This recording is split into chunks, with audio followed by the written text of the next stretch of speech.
கார்த்திகை தீபம் சீரியல்ல என்ன நடக்க போகுதுன்னு ஒரு குட்டி பிரமாவை பார்க்கலாம். வாங்க வீடியோக்குள்ள போலாம். மல்லிகா டாக்டர் சாமுண்டீஸ்வரியை தனியா பார்த்து பேசுறாங்க. இங்க பாரு சாமுண்டீஸ்வரி, உன் வீட்டு டிரைவருக்கு தான் என்ன விசுவாசம். மகேஷ் மாயாவை பத்தின உறவு தெரிஞ்சதுக்கு அப்புறமா அவன் என்கிட்ட தனியா பேசணும்னு கேட்டான். என்னவா இருக்குன்னு நானும் போய் என்னன்னு கேட்டேன். என்ன ஒரு தனி ரூம்ல உட்கார வச்சுட்டு ரேவதியும் கூட்டிட்டு வந்து என்கிட்ட பேசிட்டு இருக்க சொன்னான். அடுத்தது மகேஷையும் மாயாவையும் கூட்டிட்டு வந்துட்டான். இவங்களை உங்களுக்கு தெரியுமான்னு கேட்கறான். மகேஷ் மாயாவை பத்தி யார்கிட்டயும் சொல்ல வேண்டான்னு நீ கேட்டுக்கிட்டதுனால நான் தெரியாதுன்னு சொல்லிட்டேன் தெரியுமா. அந்த பையன்கிட்ட உண்மையை மறைக்கும்படி ஆயிப்போச்சு சாமுண்டீஸ்வரி. இப்ப நீ என்னதான் பிளான் பண்ணி வச்சிருக்க. இப்படி மல்லிகாவும் சாமுண்டீஸ்வரியும் பேசிட்டு இருக்கிறத அந்த பக்கமா மாயா வந்தவங்க பாத்துக்கிறாங்க. என்னது இவங்க ரெண்டு பேரும் பேசிட்டு இருக்காங்களே, அப்படி என்னதான் பேச போறாங்க. ஒருவேளை அந்த கார்த்தி டிரைவரை பத்தி தான் பேசுறாங்களா, என்னன்னு கேட்கலாம் அப்படின்னு சொல்லி காது கொடுத்து ஒட்டு கேட்டுக்கிட்டு இருக்கிறாங்க மாயா. ஆமா, மகேஷ் மாயாவை பத்தின விஷயம் என் வீட்டு டிரைவருக்கு எப்படி தெரியும் அப்படின்னு கேக்குறாங்க சாமுண்டீஸ்வரி. அதுதான் எனக்கும் தெரியல சாமுண்டீஸ்வரி. ஒரு பொண்ணோட வாழ்க்கை கண்ணு முன்னாடி அலையிறது சரியா, நீங்களே ரேவதி கிட்ட எடுத்து சொல்லுங்கன்னு என்கிட்ட எவ்வளவோ கேட்டா. உண்மையெல்லாம் சொல்லிடணும்னு என் மனசு துடிச்சது. நீ சொன்னதுனாலதான் நான் சொல்ல முடியாம போச்சு சாமுண்டீஸ்வரி. என்னதான் பிளான் பண்ணி வச்சிருக்க. இந்த கேடு கெட்ட மகேஷியை உன் மகளுக்கு மாப்பிள்ளையாக்க போறியான்னு கேக்குறாங்க மல்லிகா. அடைச்சி போய் இந்த மானங்கிட்டவனையா என் வீட்டு மாப்பிள்ளையாக்குவேன். என் பொண்ணு ரேவதிக்கு இப்படிப்பட்ட மாப்பிள்ளையா நான் உட்கார வைப்பேன். ஏற்கனவே வேறொரு மாப்பிள்ளைய செலக்ட் பண்ணிட்டேங்கிறாங்க. இது வேற மாப்பிள்ளையா, அது யாருன்னு கேக்குறாங்க மல்லிகா. அதெல்லாம் சஸ்பென்ஸாவே இருக்கட்டும். அதுக்கும் ஒரு காரணம் இருக்கு. இப்ப சொல்ல வேண்டாம். நீ வேணா வீட்டுக்கு போயிட்டு காலையில வா. கல்யாணம் நல்லபடியா ஜாம் நடக்கும். என் பொண்ணு ரேவதிக்கு ஏற்ற மாப்பிள்ளையை தான் நான் செலக்ட் பண்ணி வச்சிருக்கேன். நீ வீட்டுக்கு போயிட்டு ரெஸ்ட் எடுத்துட்டு வான்னு சொல்லவும் மல்லிகாவும் சரி, எப்படியும் நல்லபடியா கல்யாணம் நடந்தா அது போதும் சாமுண்டீஸ்வரி. உன் வீட்டு டிரைவர் நம்பிக்கையா நேர்மையா விசுவாசமா உன் குடும்பத்துக்கு நல்ல டிரைவரா தான் வந்து சேர்ந்திருக்கான். இந்த மாதிரி ஆளுக்கு கிடைக்கிறதெல்லாம் ரொம்ப கஷ்டம் தெரியுமாங்கிறாங்க. ஆமா மல்லிகா, அவனை நான் என் வீட்டு டிரைவரா பார்க்கல, என் குடும்பத்துல ஒருத்தனா தான் பாக்குறேங்கிறாங்க. அப்படியா, சரி, ரொம்ப சந்தோஷம். சரி, நான் போயிட்டு காலையில வரேன்ட்டு போறாங்க மல்லிகா. மல்லிகாவும் சாமுண்டீஸ்வரியும் மாப்பிளைய பத்தி பேசினாங்களே, இந்த மகேஷ் கேடுகிட்ட மகேஷ் மாப்பிளையாக்க மாட்டேன்னு சொன்னாலே சாமுண்டீஸ்வரி. அப்ப இவளுக்கு எல்லா உண்மையும் தெரிஞ்சுக்கிட்டு நம்ம கிட்ட தெரியாத மாதிரி நடிச்சிட்டு இருக்காளா. அப்ப வேற ஏதோ மாப்பிளைய செலக்ட் பண்ணி வச்சிருக்கா. அந்த மாப்பிளைய உட்கார வைக்கிறதுக்கு முன்னாடி நம்மள ஒன்று இல்லைன்னு பண்ணிடுவாளோ. இவகிட்ட தப்பிச்சு ஓடுறதான் இனி சரியான வழி. இந்த மாயா யாருங்கிறத நான் காட்டுறேன் அப்படின்னு நினைச்சுக்கிட்டு மாயா அங்கிருந்து ஓட்டம் பிடிக்கிறாங்க. அப்பா சாமி, இப்பவாவது சாமுண்டீஸ்வரியோட நோக்கம் என்னங்கிறத தெரிஞ்சுக்கிட்டுமே. எப்படியோ இங்கிருந்து உயிர் தப்பிச்சதா போதும். இவளோட சொத்தும் வேண்டாம், இவ பொண்ணும் வேண்டாம். ஆரம்பத்துலேருந்தே இந்த மகேஷ் சொல்லிக்கிட்டு தான் இருந்தா. எப்படியாவது மகேஷையும் உஷார்படுத்தி இங்கிருந்து கிளம்பிட வேண்டியதான் அப்படின்னு நினச்சிக்கிட்டு மாயா மகேஷ்னு கூப்பிடுறாங்க. மகேஷ் இன்னும் கொஞ்சம் நேரத்தில் ரேவதி கழுத்தில் தாலி கட்ட போறோம்னு மாப்பிள்ளையாக போகிற சந்தோஷத்தில் இருக்காங்க. மாயா பதறி அடிச்சு ஓடி வரதை பார்த்துட்டு ஏ மாயா என்னாச்சு உனக்கு அப்படின்னு கேட்கவும், டேய் நம்மளை பற்றின விஷயங்கள் அத்தனையும் சாமுண்டீஸ்வரிக்கு தெரிஞ்சு போச்சுடா. அவ தெரிஞ்சும் தெரியாத மாதிரி நடிச்சிட்டு இருந்திருக்காடா. அவ கல்யாண மாப்பிள்ளையா வேறொரு மாப்பிள்ளையே செலக்ட் பண்ணி வச்சிருக்கலாம். உனைய மாப்பிள்ளையாக்க போறது இல்லையா. அந்த டாக்டர் கிட்ட பேசிக்கிட்டு இருந்ததை என் காதார கேட்டடா. அவ ஏதோ ஒரு திட்டத்தோட தான் நம்ம கிட்ட எதையும் வெளிக்காட்டிக்காம இருக்கா. நம்ம அதுக்கு முன்னாடி முந்திக்கிட்டு நம்ம இங்கிருந்து கிளம்புறதாண்டா நல்லது. அவ பிடியில சிக்காம இருக்கணும்னா நம்ம இப்பவே கிளம்பி போறதா நல்லது. சீக்கிரமா எல்லாம் பேக் பண்ணி போயிடலாம் அப்படிங்கிறாங்க. ஐயோ என்னமாயா இப்படி வந்து திடீர்னு கொண்டு போடுறீங்க, இப்ப எப்படி கிளம்புறது அப்படிங்கிறாங்க. மிஞ்சி போனா நம்மளோட திங்ஸ் எல்லாம் எவ்வளவுடா இருந்துட்டு போகுது. முன்னாடியும் என்னடையும் சீக்கிரமா பேக் பண்ணி யார் கண்ணிலையும் படாம இங்கிருந்து தப்பிச்சு ஓடிடலாங்கிறாங்க மாயா. மாயா பதட்டப்படுறத பார்த்த மகேஷும் சரி கிளம்பலாம் அப்படின்னு சொல்லி எடுத்து வச்சுக்கிட்டு கிளம்புறாங்க. கரெக்டா சந்திரா உள்ள வராங்க. வந்தது என்ன ரெண்டு பேரும் எங்கேயும் வெளியில கிளம்புற மாதிரி இருக்கு, எங்க போறீங்கன்னு கேக்குறாங்க. அச்சோ மேடம், கரெக்டான நேரத்துக்கு வந்தீங்க. நாங்க உயிர் தப்பிச்சு போறதே பெரிய விஷயம் மேடம். எங்களை பத்தின விஷயங்கள் அத்தனையும் சாமுண்டீஸ்வரிக்கு தெரிஞ்சிருக்கு. இவ்வளவு நாளா தெரியாத மாதிரி இருந்திருக்காங்க. மாயா என்ன சொல்ற நீ? எங்க அக்காவுக்கு எல்லா விஷயம் தெரியுமா? உங்களை பத்தின விஷயங்கள் எங்க அக்காவுக்கு தெரியுங்கிறது எப்படி உனக்கு தெரியும்னு கேக்குறாங்க. இப்பதான் மல்லிகா டாக்டரும் சாமுண்டீஸ்வரியும் பேசிட்டு இருந்ததை நான் காதார கேட்டேன். காலையில ரேவதி கழுத்துல தாலியை கட்டுறதும் மகேஷ் இல்லையா வேற மாப்பிளைய செலக்ட் பண்ணி வச்சிருக்கிறதா உங்க அக்கா சொல்லி என் காதால கேட்டேங்கிறாங்க. மாயா என்ன மாயா சொல்ற? எங்க அக்கா இது வரைக்கும் எதையுமே என்கிட்ட மறைச்சதில்ல. உனக்கும் மகேஷ்க்கும் இருக்கிற தொடர்பை கூட என்கிட்ட சொல்லவும் இல்லை. காலையில மகேஷுக்கு பதிலாக வேறொரு மாப்பிள்ளையை செலக்ட் பண்ணி வச்சிருக்கிறதா சொல்றியே, அப்படி அந்த மாப்பிள்ளை யாருன்னு கேட்குறாங்க. அதான் எனக்கு தெரியல மேடம். அந்த டாக்டர்கிட்டையும் உங்க அக்கா அதை பத்தி சொல்லலை. எங்களை பத்தின விஷயங்கள் தெரிஞ்சிருந்தும் இதை பத்தி யாருக்கிட்டையும் சொல்லாம ரகசியமா வச்சிருக்காங்கன்னா அநேகமா எங்க ரெண்டு பேர்த்தையும் தீர்த்து கட்ட முடிவு பண்ணினாலும் பண்ணியிருக்கலாம். நாங்க இங்க இருந்து உயிருக்கு தப்பிச்சு போயே ஆகணும். நாங்க கிளம்புறோம் மேடம், தயவு செய்து எங்களை மன்னிச்சிடுங்க, எங்களை விட்டுருங்கிறாங்க. மாயா மாயா நான் சொல்றத கேளு. எங்க அக்கா நிலையெல்லாம் உனக்கு ஒன்றும் பண்ண முடியாது. நான் இருக்கேன்ல கூட. இரு, என் வீட்டுக்காரர் சிவனாண்டி கிட்ட பேசுறேன், அவர் என்ன சொல்றாருன்னு கேட்கலாம் இரு அப்படின்னு சொல்லி சிவனாண்டிக்கு போன் பண்றாங்க சந்திரா. அக்காவுக்கு மகேஷ் மாயாவை பத்தின உண்மைகள் எல்லாமே தெரிஞ்சு போச்சுங்க. அந்த மல்லிகா டாக்டர் கிட்ட வேறொரு மாப்பிளையை செலக்ட் பண்ணி வச்சிருக்கேன். கேடு கட்ட மகேஷ் என் பொண்ணு கழுத்துல தாலி கட்ட விடமாட்டேன்னு அக்கா ஏதோ ஒரு பிளானோட இருக்கா. ஆனா இது வரைக்கும் அவ என்கிட்ட இதை சொல்லவே இல்லைன்னு சந்திரா சிவனாண்டி கிட்ட சொல்றாங்க. ஓ, உங்க அக்கா அப்படியெல்லாம் ஒரு திட்டம் போட்டு வச்சிருக்காளா? சரி, உங்க அக்கா இருந்தானா தானே இந்த திட்டம் நடக்கும். ரேவதியோட கல்யாணம் நடக்காம போகும். உங்க அக்காவே அந்த இடத்துல இல்லாம போயிட்டா கல்யாணம் நல்லபடியா நடக்குமல்லங்கிறாங்க சிவனாண்டி. நீங்க என்ன சொல்றீங்க? எனக்கு ஒன்றும் புரியலைங்கிறாங்க சந்திரா. புரியும்படி சொல்றேன் கேளு. முடிஞ்ச வரைக்கும் உங்க அக்கா சாமுண்டீஸ்வரியை தனியா கூட்டிட்டு வந்து அவளை கடத்திடலாம். ஒருவேளை உங்க அக்காவை கடத்த முடியலையா, அந்த டிரைவர் பையல கடத்திடுவோம். அப்படி இவங்க 2 பேத்துல மண்டபத்துல யாரோ ஒருத்தர் இல்லைனாலும் அங்க பரபரப்பா எல்லாரும் தேடுற வேலையில இருப்பாங்க.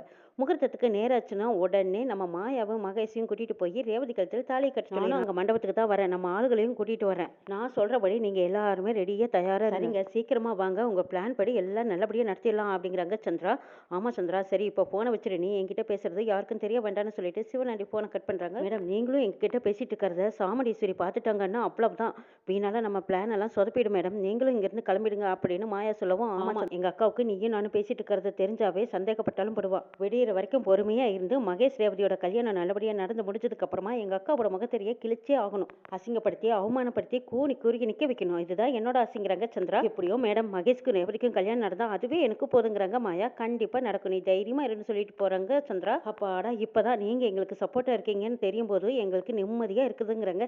சரி சரி, நிம்மதியா தூங்கி எழுந்திருச்சு நாளைக்கு மனக்கோலத்துல சீக்கிரமா வாடா மகேஷ்னு சொல்லிட்டு போறாங்க சந்திரா. ஒரு நிமிஷத்துல என்ன பயப்படுத்திட்டிய மாயாங்கிறாங்க. அடப்போட, அந்த சாமுண்டீஸ்வரி மல்லிகாவும் பேசிட்டு இருக்கிறத கேட்டதும் எனக்கு அப்படியே பீதி கலங்கிருச்சு தெரியுமா. என் உசுரே என்கிட்ட பயந்து நடுங்கி ஓடி வந்த. இப்ப சந்திரா மேடம் பேசினதுக்கு அப்புறம் தான் இப்ப தைரியமா இருக்குதுங்கிறாங்க மாயா. எப்படியோ இவங்க 2 பேரும் நம்மளுக்கு சப்போர்ட்டா இருக்காங்க, அது வரைக்கும் நல்லதுங்கிறாங்க மகேஷ். அவளுக்கு எப்படியோ அடிச்சுக்கிட்டு முடிச்சுக்கிட்டு என்னமோ செஞ்சுட்டு போட்டு, நம்மளுக்கு தேவை என்ன, ரேவதியும் ரேவதியோட சொத்தும் தானே. சொத்து வந்ததும் அந்த சொத்தை நம்ம ஜாலியா அனுபவிக்கலாம்னு கனவு கண்டுட்டு இருக்காங்க மாயாவும் மகேஷ். சாமுண்டீஸ்வரி ஒரு திட்டத்தோட இருக்காங்க, இந்த பக்கமா ராஜா மன குழப்பத்தோட நிக்கிறாங்க.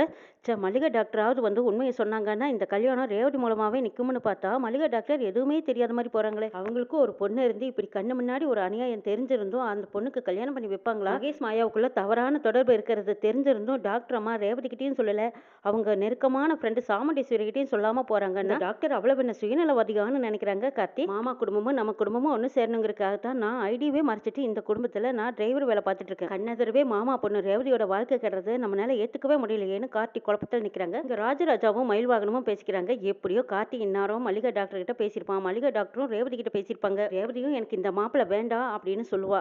அடுத்தது சாமுண்டீஸ்வரிக்கு எல்லா உண்மையும் தெரிஞ்சதுக்கு அப்புறமா நம்ம கார்த்திக் ராஜாவையே மாப்பிள்ளையா தேர்ந்தெடுப்பா சாமுண்டீஸ்வரி. நிச்சயத்தும் போது இப்படிதானே நடந்தது, அதே மாதிரி நிச்சயமா நம்ம கார்த்தியை தான் ரேவதிக்கு மாப்பிள்ளையா உட்கார வைப்பா அப்படிங்கிற நம்பிக்கை தான் எனக்கு இருக்கு மாப்பிள்ள அப்படின்னு ராஜா சந்தோஷமா மயில்வாகனத்திட்டு சொல்றாங்க. ஆமா மாமா, ஆனா நம்ம அத்தை சொன்னாங்கன்னா கார்த்தி அவங்க பேச்ச மீறவே மாட்டான் பாருங்களேன். ரேவதியும் மனமேடை வரைக்கும் வந்து கல்யாணம் நிக்க கூடாதுன்னு என் பொண்ணு கழுத்துல நீயே தாலியை கட்டுன்னு நம்ம அத்தை கேட்டாங்கன்னா கார்த்தி மறுக்கவே முடியாது. நிச்சயமா நம்ம ரேவதி கழுத்துல தாலியை கட்டி நம்ம வீட்டு மாப்பிள்ளை ஆயிடுவா, எனக்கு அது வரைக்கும் சந்தோஷமாமாங்கிறாங்க மயில்வாகனம். ஆமா அப்படிதான் நானும் ஆசைப்படுறேன், இந்த காரியம் மட்டும் நல்லபடியா நடந்துட்டா என் அப்பா முருகன் கோயிலுக்கு நான் நடந்தே வரதா வேண்டிக்கிட்ட மாப்பிள்ளைங்கிறாங்க ராஜா. அப்படியே மாமா, ரொம்ப ரொம்ப சந்தோஷம். சரி வாங்க போய் கார்த்தி மாப்பிள்ளையை பார்க்கலாம் அப்படின்னு சொல்லிட்டு கார்த்தி பார்க்கறதுக்காக மயில்வாகனமும் ராஜாவும் போறாங்க. கார்த்தி அங்க சோகமா நிக்கிறத பார்த்த ராஜா கேக்குறாங்க, கார்த்தி மாப்பிள்ளை என்னாச்சு, ஏன் இப்படி சோகமா இருக்கீங்க, என்ன நீங்க போட்ட பிளான் சரியா சக்சஸ் ஆயிடுச்சா, அந்த மல்லிகா டாக்டர் எல்லா உண்மையும் புட்டு புட்டு உடச்சு வச்சுட்டாங்களான்னு கேக்குறாங்க. இல்ல மாமா, நான் நினைச்சது ஒண்ணு நடந்து ஒண்ணா போச்சுங்கிறாங்க. என்ன மாப்பிள்ளை சொல்றீங்க. ஆமா மாமா, டாக்டர் அம்மா ஏன் அப்படி சொன்னாங்கன்னு தெரியல, மகேஷும் மாயாவையும் தெரியாதுன்னே சொல்லிட்டாங்க, மாப்பிள்ளை ரொம்ப சூப்பரா இருக்காங்க, ரேவதிக்கு ஏத்த ஜோடின்னு வேற சொல்லிட்டு போயிட்டாங்க. இதை கேட்டதும் எனக்கே அதிர்ச்சி ஆயிடுச்சு. இத்தனைக்கு சாமுண்டீஸ்வரி அத்தைக்கு அவங்க பெஸ்ட் ஃப்ரெண்டு, அவங்களே இப்படி ஒரு பொய்ய சொல்லுவாங்கன்னு நான் எதிர்பார்க்கவே இல்லைங்கிறாங்க கார்த்தி. என்ன அந்த டாக்டர் இப்படி சொன்னாங்க, என்ன மாப்பிள்ளை இது, அவங்க சொன்னாங்கன்னா நிச்சயமா சாமுண்டீஸ்வரி நம்புவானல நம்ம எதிர்பார்த்துட்டு இருந்தோம், இப்படி ஆயிப்போச்சு. இப்படியோ விட்டோம்னா அந்த கேடு கிட்ட மகேஷ் தான் என் வீட்டு மாப்பிள்ளை ஆயிடுவான் போல இருக்குதே.